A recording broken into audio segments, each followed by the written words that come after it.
नमस्कार दोस्तों, मेरा नाम प्रखर श्रीवास्तव है। मैं आप सभी लोगों का स्वागत करता हूं आपके अपने चैनल गुरु घंटाल में। दोस्तों, मैं हाजिर हूं एक नए वीडियो के साथ जिसमें हम कुछ वोकैब वर्ड्स के बारे में बात करेंगे। कुछ ऐसे वर्ड्स जो एग्जामिनेशन में पूछे जा चुके हैं, आपके एग्जामिनेशन पॉइंट ऑफ व्यू से बड़े इंपॉर्टेंट हैं और नॉलेज पॉइंट ऑफ व्यू से ये वर्ड्स काफ़ी मदद कर सकते हैं आपकी वोकैबलरी को इम्प्रूव करने के लिए। आइए एक एक कर देखते हैं। सबसे पहला वर्ड है दोस्तों, गाइल। गाइल का मतलब क्या होता है दोस्तों? छल कपट, फरेब, जिसको डिसीट भी कहते हैं इंग्लिश में। एक बात कही जाती है कि बहुत नम्रता चाहिए रिश्ते निभाने के लिए, छल कपट में तो सिर्फ महाभारत रची जाती है। जब भी हम छल कपट फरेब की बात करते हैं, गाइल की बात करते हैं, डिसीट की बात करते हैं, एक शख्स का चेहरा हम लोगों के आंखों के सामने आ जाता है, हमारे इमेजिनेशन में आ जाता है, और वो थे शकुनी। शकुनी से बड़ा कपटी इंसान, शकुनी से बड़ा फरेबी इंसान शायद आज तक के दौर में कोई नहीं था। नहीं हो सकते, हमारे कलयुग में उससे बड़े हो सकते हैं, वी डोंट नो। ठीक है, तो गाइल का मतलब होता है दोस्तों फरेबी, छल कपट करने वाला, छल कपट, फरेब, डिसीट। अगला वर्ड है दोस्तों ब्रेस, इनवाइगरेट। ब्रेस का मतलब होता है दोस्तों सहारा देना, इनवाइगरेट का मतलब होता है सहारा देना, किसी को स्ट्रेंथन करना।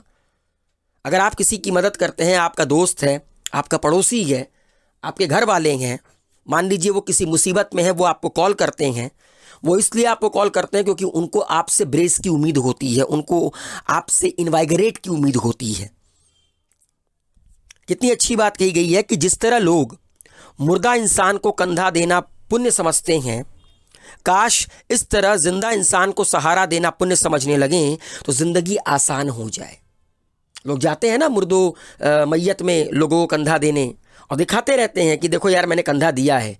यही ब्रेस, यही सहारा, यही कंधा, यही इनवाइगरेशन अगर आप इंसान के जीते जी दो ना, तो फिर कभी भी उस इंसान की ना आकस्मिक मौत ना हो। तो ब्रेस का मतलब क्या होता है दोस्तों? सहारा देना। अगला वर्ड है डिलिटरी। डिलिटरी का मतलब होता है धीमा, स्लगिश। कुछ लोग होते हैं ना बड़े धीमे होते हैं, उनसे कोई भी काम अगर आप करने को कहते हो तो बड़ा धीमा धीमा काम करते हैं, बड़े स्लगिश होते हैं, बड़े आलसी किस्म के लोग होते हैं।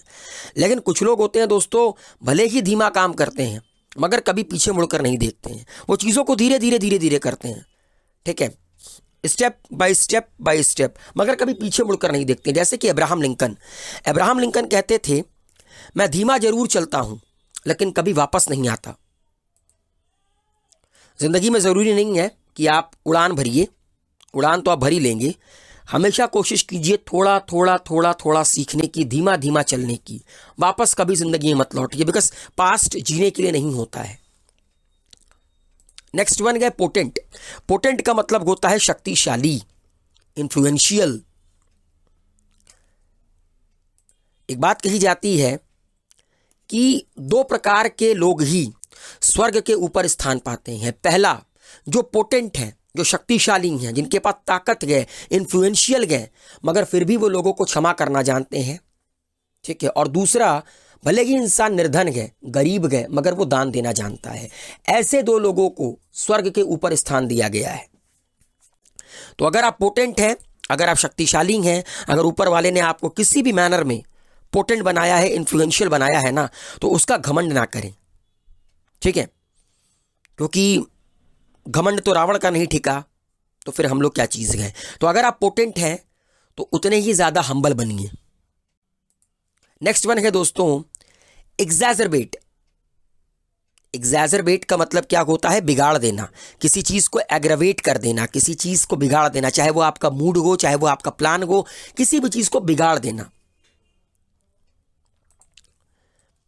दोस्तों ये दिन तुम्हारा है, चाहे तो इसको एग्रावेट कर लो, एग्जैजरबेट कर लो, या तो अपनी मंजिल पाने के लिए पहली सीढ़ी बना लो। यह आपके ऊपर डिपेंड करता है। नेक्स्ट वर्ड है दोस्तों ब्लोट। ब्लोट का मतलब होता है सूजन, स्वेल, तो मैंने ये सूजी लिखा है क्योंकि आप सब ने वो वाली प्रैंक तो सुनी होगी, भैया सूजी है। तो ब्लोट का मतलब होता है सूजन, स्वेल कर जाना। अक्सर हमें चोट लगती है तो हमारी बॉडी सूज जाती है, ब्लोट कर जाती है, तो ब्लोट का मतलब होता है सूजन। नेक्स्ट है रिक्यूपरेट। रिक्यूपरेट का मतलब क्या होता है? स्वस्थ होना, रिकवर होना। धीरे धीरे धीरे धीरे हम लोग कोरोना से रिक्यूपरेट कर रहे हैं। हमारा देश कोरोना से रिकवर कर रहा है, कोरोना से रिक्यूपरेट कर रहा है। स्वास्थ्य के लिए मतलब एक बात कही जाती है कि सुख का मुख्य सिद्धांत स्वास्थ्य है और स्वास्थ्य का मुख्य सिद्धांत योग है। इसलिए हमेशा कहा जाता है कि योग करो, आपको रोग नहीं होगा। अगर आपकी ज़िंदगी में योग है तो आपकी ज़िंदगी में रोग नहीं होगा, ठीक है। तो अगर आपको जल्दी रिकवर करना है तो आपको अपने स्वास्थ्य पर बहुत अधिक ध्यान देना पड़ेगा। अगर आपको रिक्यूपरेट करना है, अगर आपको जल्दी रिकवर करना है किसी भी चीज़ों से, तो आपको खुद पर ध्यान देना पड़ेगा, ना कि एक्सटर्नल चीज़ों पर ध्यान देने की ज़रूरत है। अगला वर्ण है दोस्तों जार्गन। जार्गन का मतलब होता है अभी जो हम लोग पढ़ रहे हैं वोकैबुलरी, शब्द जाल। Jargon vocabulary. आपने शशि थरूर का नाम तो सुना ही होगा, कांग्रेस के नेता हैं, मेंबर ऑफ पार्लियामेंट हैं। उनकी जार्गन तो आप लोगों ने देखी होगी, वोकैबुलरी कमाल की है। तो जार्गन का मतलब होता है दोस्तों शब्द जाल, वोकैबुलरी। नेक्स्ट वन है ट्रेपिडेशन। ट्रेपिडेशन का मतलब होता है घबराहट, एप्रीहेंशन। और कितनी अच्छी बात लिखी है कि अकेलेपन में घबराहट है, एकांत में शांति है। तो अकेलेपन में और एकांत में अंतर होता है। जब आप अकेलेपन में रहेंगे तो आप घबराएंगे, मगर जब आप शांति में रहेंगे ना, जब आप एकांत में रहेंगे तो आप शांत रहेंगे। तो अकेलेपन में घबराहट है, एकांत में शांति है। ट्रेपिडेशन का मतलब होता है घबराहट। अगला है दोस्तों टाउट। टाउट का मतलब होता है शेखी बघारना।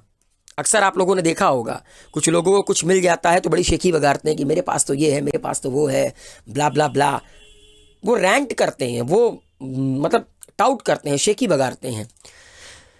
वे अपनी शेखी बघारते कभी थकते नहीं हैं, पर उन्हें उन जैसे लोग ही अच्छे लगते नहीं हैं। मतलब कुछ लोग होते हैं, आपने देखा होगा ज़िंदगी में, कि जो लोग शेखी बघारते हैं हर वक्त अपनी, उनके सामने अगर कोई अपनी शेखी बघार देना, अगर टाउट कर दे, रैंट कर दे, उनसे वो चीज़ बर्दाश्त नहीं होगी, क्योंकि उनको ऐसा लगता है कि दुनिया में सब कुछ उन्हीं को मिला है और किसी के पास कोई चीज़ टाउट करने के लिए है ही नहीं। तो शेखी बघारना ये सब फालतू बातें हैं, ठीक है। तो दोस्तों ये थे आज के 10 वर्ड्स। उम्मीद है आप लोगों को मेरे द्वारा एक्सप्लेन किया गया ये वोकैबुलरी समझ में आया होगा। गुरु घंटाल को सब्सक्राइब कीजिए, बेल आइकन को प्रेस करना ना भूलिए, वीडियो को लाइक शेयर कमेंट जरूर कीजिए। Thank you so much.